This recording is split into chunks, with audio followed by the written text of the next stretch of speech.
El contexto de este devocional es Génesis 45, 1 al 28. La noticia llegó a la casa del faraón.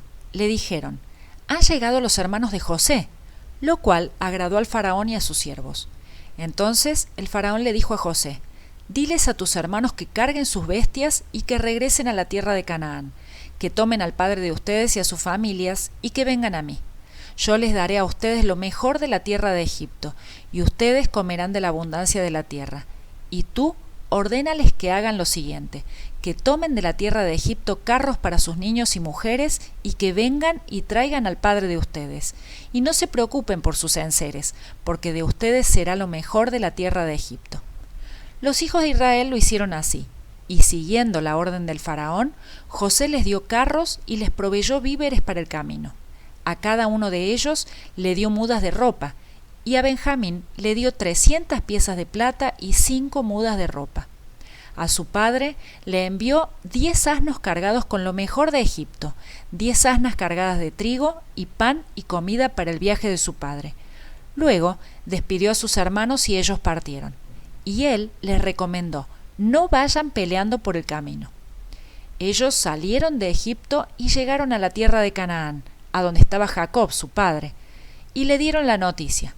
Le dijeron: «José vive todavía, es el señor de toda la tierra de Egipto». Pero en el fondo Jacob se afligió, porque no les creía. Entonces ellos le contaron todo lo que José había dicho, palabra por palabra. Y cuando Jacob vio los carros que José había enviado para llevarlo, su espíritu revivió. Entonces Israel dijo: «Me basta con que mi hijo José viva todavía, iré a verlo antes de que muera». Génesis 45, 16 al 28. Finalmente, José se había dado a conocer frente a sus hermanos. Cuando ellos oyeron de labios del gobernador quién era él, se quedaron paralizados. Este era aquel muchachito fastidioso a quien habían tratado tan cruelmente. Este era aquel de quien se habían librado vendiéndolo como esclavo. Este que tenían frente a sus ojos era ni más ni menos que el funcionario más importante en Egipto. Todo era completamente increíble. Sin embargo, luego de la sorpresa inicial y después de escuchar las palabras amables y llenas de perdón de José, el estupor dio lugar a la alegría. José estaba vivo y los había perdonado. Lógicamente, ver este encuentro cargado de emoción llamó la atención de los siervos de José, quienes corrieron a la casa del faraón y le dieron la noticia. Los hermanos de su amo estaban con él.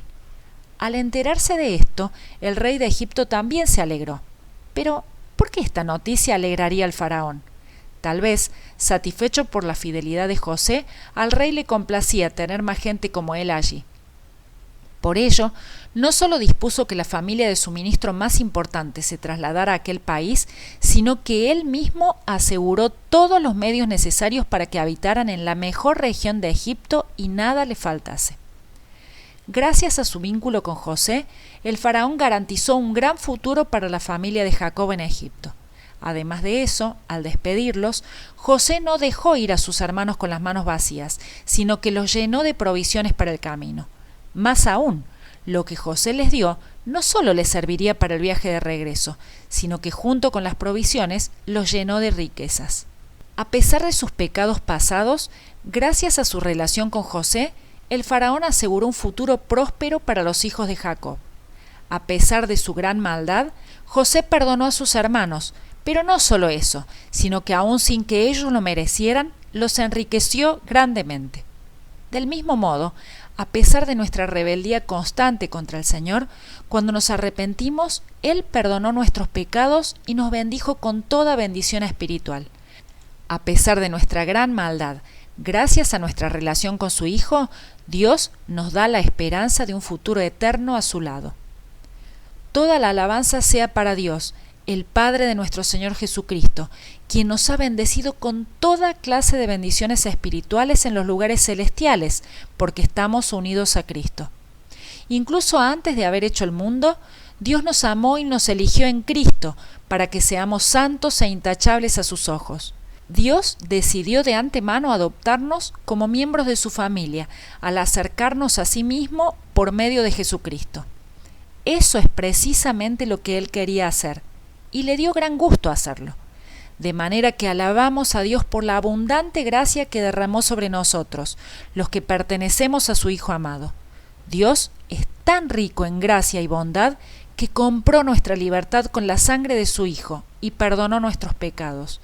Él desbordó su bondad sobre nosotros junto con toda la sabiduría y el entendimiento. Efesios 1, 3 al 8. Al darles aquellas provisiones y riquezas, José hizo una advertencia a sus hermanos: no vayan peleando por el camino. José sabía que tan pronto como estos hombres salieran de su presencia, se verían tentados a actuar de manera egoísta. No obstante, lo que José quería era que en vez de perder el tiempo en luchas y rivalidades sin sentido, disfrutaran de todo lo que tan generosamente habían recibido y regresaran para estar nuevamente con él tan pronto como pudieran. Muchas veces ocurre lo mismo en la iglesia. El Señor nos ha provisto de mucho más de lo que necesitamos o merecemos. Sin embargo, en lugar de disfrutar de su perdón inmerecido, de sus bendiciones constantes y de la esperanza que tenemos en su nombre, nos dejamos llevar por el egoísmo y el orgullo, y nos enredamos en pleitos y rivalidades sin sentido.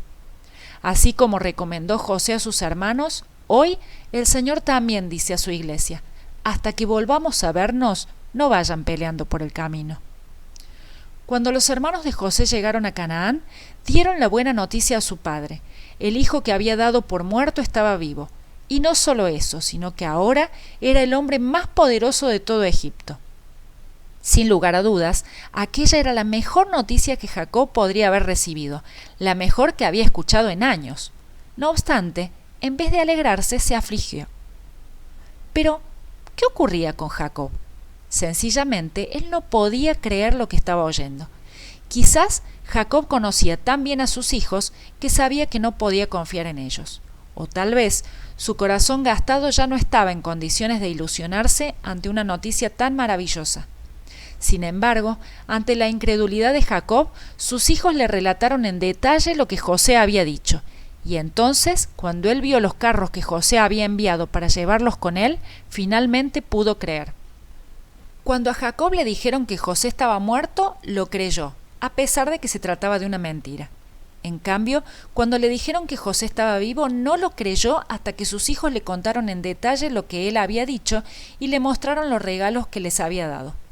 Eso mismo ocurre con aquellos que no conocen al Señor. Están dispuestos a creer cualquier cosa, aunque se trate de una mentira. En cambio, cuando les decimos que Jesús está vivo y tiene el poder para transformar las vidas, no lo creen. En esos casos, lo único que tenemos que hacer para ayudarles a vencer su incredulidad es contarles lo que el Señor dice en su palabra y mostrarles lo que Él ya ha hecho en nuestras vidas.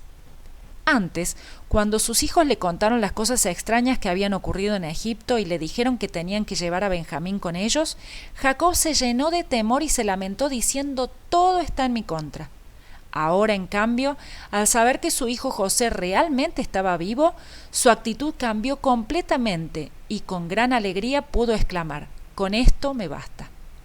A lo largo de toda su vida, este hombre ya anciano había oscilado entre Jacob, el hombre sin fe, que se llenaba de lamentos, autocompasión y quejas, e Israel, el hombre que el Señor quería formar en él. Sin embargo, a pesar de sus frecuentes luchas y temores, esta vez quien triunfó fue Israel, el hombre de Dios, aquel cuya fe fue suficiente para actuar y ponerse en marcha a fin de reencontrarse nuevamente con su amado Hijo.